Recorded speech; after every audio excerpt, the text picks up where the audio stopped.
নমস্কার বন্ধুরা, অপর্ণা রান্নাঘরের আরও একটি পর্বে আপনাদের সবাইকে স্বাগত। কেমন আছেন বন্ধুরা? আশা করি ভালো আছেন।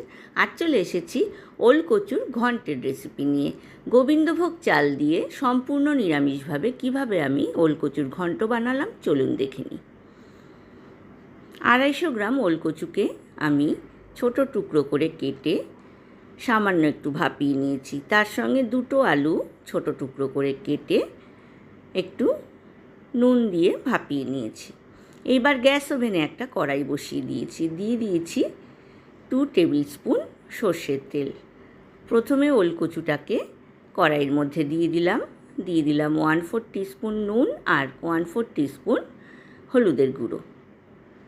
ওলকচুটাকে একটু ভেজে নিচ্ছি।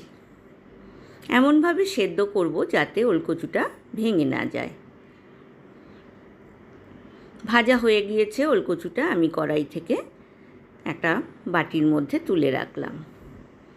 এবার আরও 1 টেবিল স্পুন সর্ষের তেল অ্যাড করলাম। দিয়ে দিলাম ছোট টুকরো করে কেটে নেওয়া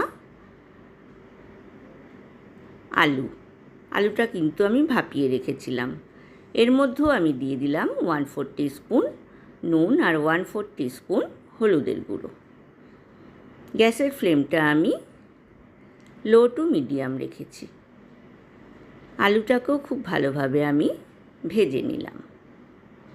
এইবার আলুটাকে একটা প্লেটের মধ্যে তুলে নিচ্ছি।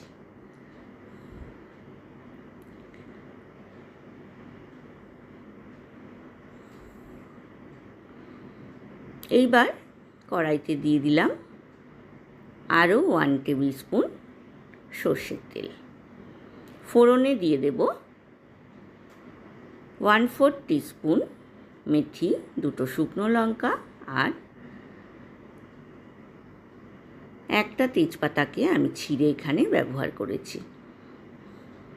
খুব ভালোভাবে ফোড়নটা ভাজা হয়ে গেলে দিয়ে দিলাম 2 টেবিল স্পুন গোবিন্দভোগ চালটাকে আমি আগে থেকে ভিজিয়ে রেখেছিলাম। এখানে আমি গোবিন্দভোগ চালটা দিয়ে ফোড়নের সাথে নাড়াচাড়া করে নিলাম। এইবার দিয়ে দিলাম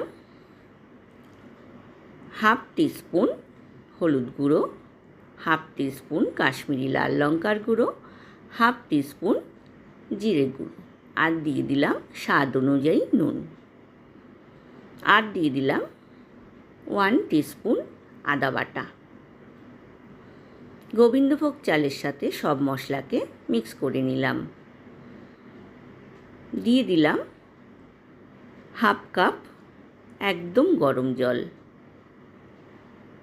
চালটাকে ফুটতে হবে, চালটা কিন্তু যেন ভেঙে না যায়। ঢাকনা খুলে দিয়ে দিলাম ছোট টুকরো করে কেটে নেওয়া টমেটো। লো টু মিডিয়াম ফ্লেমে আমি এটাকে 10 মিনিট রান্না করলাম। 10 মিনিট পর ঢাকনা খুলে দেখে নিলাম চালটা সেদ্ধ হয়ে গিয়েছে। এইবার এর মধ্যে আমি দিয়ে দেব ভেজে তুলে রাখা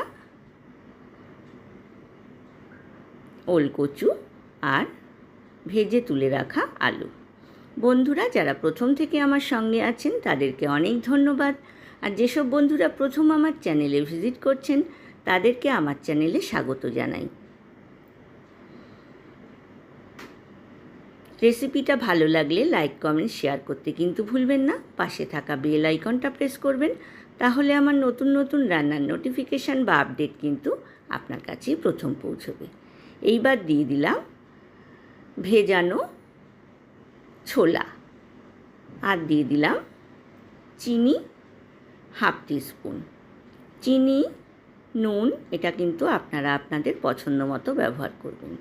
দিয়ে দিলাম সামান্য একটু গরম জল।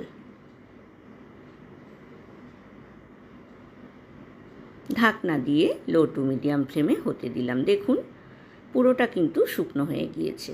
দিয়ে দিলাম 1 টেবিল স্পুন ঘি আর 1 টেবিল স্পুন গরম মশলা বাটা। গোবিন্দভোগ চালের সাথে ওলকচু আলুকে ভালোভাবে মিক্স করে তৈরি হয়ে গেল গরম গরম ওলকচুর ঘন্ট। ঢাকনা দিয়ে রাখলাম যাতে ঘি আর গরম মশলার গন্ধটা ভেতরে অ্যাবজর্ব হয়। আমি পরিবেশন করে দিয়েছি বন্ধুরা গরম গরম ওলকচুর ঘন্ট। আজ এ পর্যন্তই বন্ধুরা, দেখা হবে আবার নতুন রেসিপি নিয়ে। ভালো থাকবেন, সুস্থ থাকবেন, ধন্যবাদ।